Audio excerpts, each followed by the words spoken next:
guys, it's your girl again, Mayumi, back with more Hanash. And today, nandito tayo ngayon sa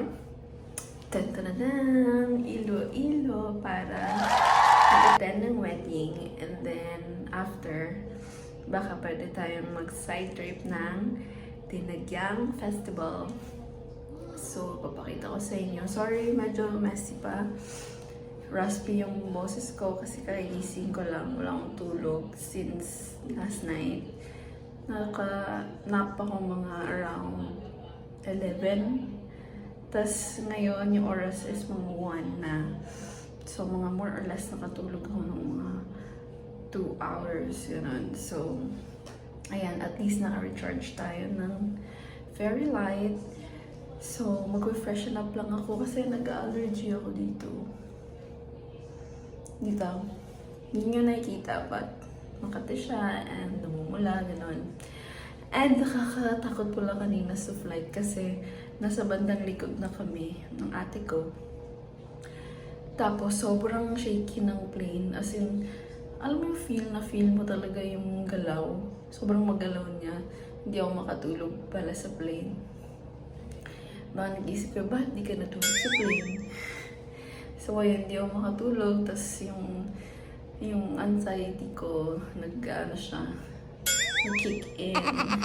So, pag may turbulence, yun, kinakabahan ako. So, hindi talaga ako nakatulog. Tapos, ayun, hindi talaga ako nakatulog pag biyahe kasi lalo na pag plane. So, ayun, mag-freshen up now, guys. And, itutour ko kayo sa area later. Bye for now! Morning lang daw, hindi pagod. Kasi wala pa kami tulog. Morning! Ay, hindi pa palang morning masyado. Morning na. Ay, oo nga, 4 na pala. Morning! Morning lang daw, hindi pagod. Kasi wala pa kami tulog.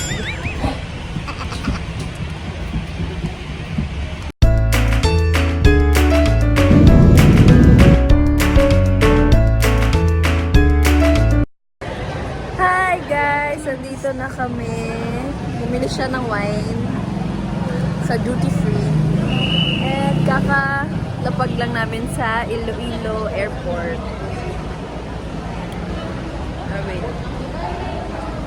Tapos, nag-aantay na lang kami ng sundo namin kasi hindi sila makontak. Nagawa ko. Ang oily na mukhang wala pa akong tulog. Simula kahapon. Boom. Push pa rin natin yan. Okay, so update ko na lang kayo later pag naka-settle down na kami. Malawbat ako. Bye for now.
update, nakapag-freshen up na ako. So, Ayan, nakabihis na and nakapag-retouch. And inayos ko na rin yung mga gagamitin ko tomorrow for the wedding. Tapos, ngayon, kakain kami ng lunch. Late lunch kasi, what? 4? 4 na pala? Hindi ko alam 4. Hindi ko sure kung 4. Pero yung sa time ko kasi sarili 4 na. So, basta yun. Magkakain daw kami. So, papakita ko sa inyo food na order namin mamaya. Kasi ang dami nilang masasarap sa menu nila. Pero hindi ko sure kung yung actual nila masarap. So, makikita natin later. Update ko na lang kayo pag nandun na ako sa restaurant. So, bye for now! Ganda ng resort. Hotel na to guys. Kasi, parang siyang Zen type na parang Bali inspired na, oh my god, tumutunog yung tiyan ko. Guys, yan yung gazebo. Gazebo ba yun or pavilion? Basta, wedding reception yan siya dyan. Tapos ito yung man-made na lake na sinasabi ko. And then nandun yung pool. And nandun yung, wait, oh my god. Nandun yung restaurant. Yan. Diyan kami kumain at kakain mamaya. Ngayon. So, ayun.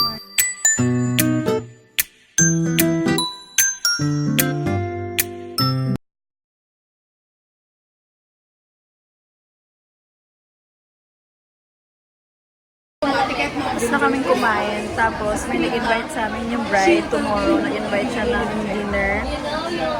So, ayun, kakain ulit kami. Tapos sinabi namin na busog na kami. Tapos dumating yung food kasi sobrang sarap. Oyster. Ang lakas namin kumain. So, kalaban namin busog kayo. Hindi pala. Pero syempre, yung blessing yun, dapat hindi diba? So, ayun, papakita ko sa inyo yung food namin ngayon dito. Nandito kami ngayon sa breakthrough. Breakthrough na restaurant dito sa Iloilo. Yung sa likod niyan, siya, beach. Tapos, maganda yung sand nila, and yung color is parang beige siguro, or parang light brown. And ayun, busog na ako talaga guys. And nadamang kinain Tapos ayun na yung second batch namin ng oyster. Nag-abol sila. Ayun. Basta yun. Kain to the max. Good luck na lang sa mga damit ko bukas at sa mga susunod na araw.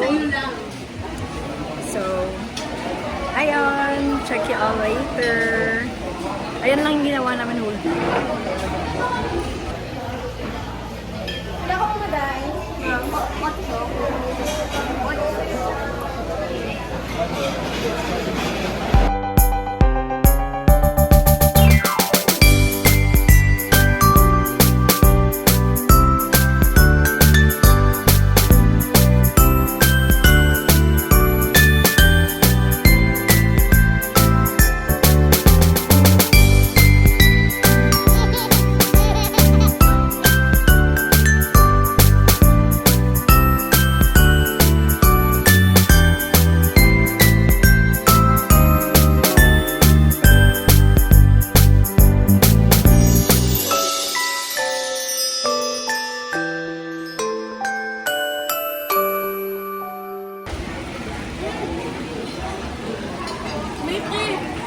You finished all my money in my game.